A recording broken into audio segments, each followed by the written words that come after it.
I mean, that to me is a power ranking. It's not technically how they're going to finish top 31. It's how going into the season they are. At least that's the way that I take power rankings. So, or construe them. All righty. Hey, hey, what do you? Let me ask you. Yes. Mahler today. Your Yes. initial thoughts. And here's the funny story. So somebody said to me the other day, they were like, "Oh my God, the Joe Mauer situation. It was incredible." Blah blah blah blah. And then he said, "You couldn't have scripted it better."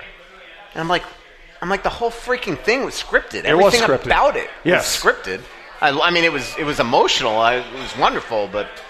I mean, my God, his kids ran on the field. Most of the time, security would stop a couple kids running on the field. I would think that was scripted. The whole it was absolutely scripted. I thought it was a good walk out script, there but it in was his scripted. Catcher's gear, touching his heart, takes the ball, walks out for 5 minutes and hugs the pitcher. I mean, the whole thing was scripted.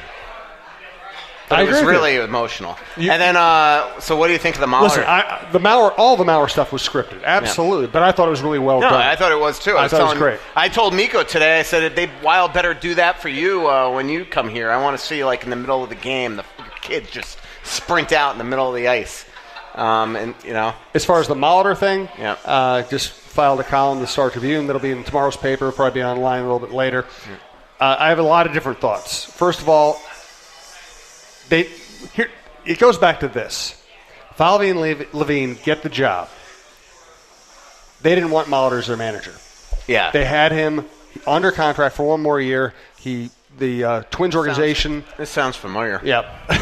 The Pohlads and Dave St. Peter are like, hey, we're not going to fire Molitor to clear the way for you. You get him for 1 year, then we can make a decision. Well, then they have a good year. A good year. And then yeah, they had that huge playoff run. Right. So last year they have this huge playoff run. Comes out of nowhere. He wins the manager of the year. That's been sarcastic. I know. They can't fire him. It's absurd that they're even considered that they made the playoffs last year. A one-game playoff is not making the playoffs. It is actually literally making the playoffs. Oh, please. It's literally making the playoffs. Please. Unless you don't want to call it a playoff. That's insane. It should not be a playoff. One game and you're done, and they made the playoffs? It's the best part of the playoffs. Yeah. Anyway.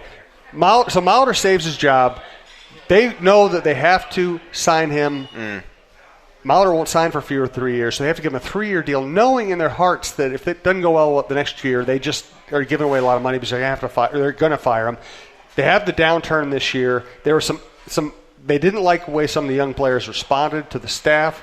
I think there were some Molitor acolytes on the coaching staff and some Falvey Levine people on the coaching staff, and those two groups didn't mix very well, and I think Molitor got held accountable for that. Mm-hmm. So there are a lot of little reasons why they moved on from it, but the big picture is they never really wanted Molitor as their manager, and as soon as they got the opportunity to bring in their own person, they're going to bring in their own person. And that always happens. I mean, again, that's just the business. That's the business, and that will happen to Bruce. I mean, it might not happen next year, it might happen in the middle of this year, but at some point, Fenton will get his guy behind the bench. That's just the way it works, and that's why a lot of times you're almost better just pulling the plug to begin with. But I will say a lot of GMs almost want that scapegoat ability because he one free year to suck. Yeah. And then all of a sudden, I remember, who was it? Was it Tim Murray?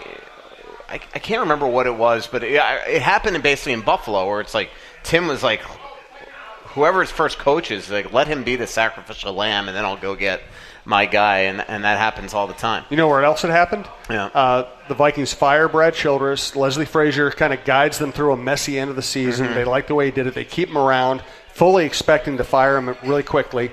And then, what? Don't interrupt my story. Yeah. So they plan on firing him, and then Leslie takes that 2012 team, which wasn't considered very good, to the playoffs, so they have to sign him to a contract. And then as soon as they can, they fire him and bring in their guy, who is Mike Zimmer. What? Tell me that bothers you, Brandon, as much as it's bothering me. You're like my wife. You can't stand it. My God, you're going to break your computer. It's not going to work. The Strib's going to be pissed. He just shut down his computer with like 10 things open. Then he gets that blue screen that says shut down anyway. You got 10 things open, and then he shuts it down anyway. You know why I shut it down so quickly? Why? I'm sick of talking to you. Let's get out of here. Wait, I had a good. So my Miko conversation, I was telling him, and then I as I was walking away, I said to Miko, I said one of my favorite things to do during the preseason is to shoot the breeze with you, because I know that in about 3 weeks that this will never happen again. Like he's so chill in training camp, and then it's like, Another Vikings parallel. Yeah. Scott Studwell as a player, you could talk to him in the offseason. Yeah. He would not even look at you during the season. Yeah. See, I did have a couple final thoughts. Yeah, it was great. Yeah. Yeah. Yeah. Yeah. All right, good. Nice seeing you. See you in a couple weeks. Hey, thanks to everybody. Assume that in like two weeks. Give Michael a hand. It's good for his ego. Yeah, well, you know what? We haven't picked a time for the next show yet, but it'll be about 2 weeks. We'll put it out on social media and we'll mention it on our next show. So, hey, thanks to everybody who came out. Thanks to everybody who listens. We do appreciate it, and we'll do another show next week. Pretty little city built on a hillside. Music in the bars and fire in the sky. We went to the beach and it was covered in ice. And I used to call it home. So much coming out, there's nothing going in. I know that you feel like you're never gonna win. Oh, but the world won't forgive a winner. Yes, I injured my finger yesterday putting on a sock.